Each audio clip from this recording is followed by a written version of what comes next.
High বন্ধু, আমি আবদুল্লাহ বলছি।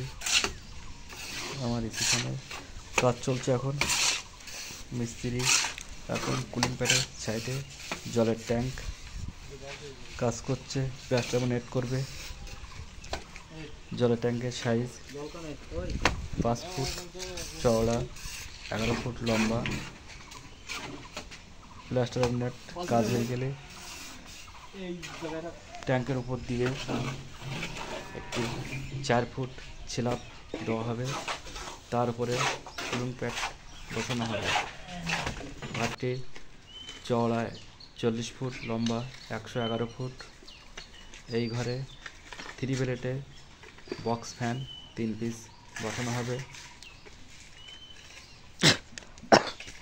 ইসি ফার্মের সমস্ত র মেটেরিয়াল আমরা দিয়ে থাকি এবং কাজ করে থাকি। কারোর প্রয়োজন হলে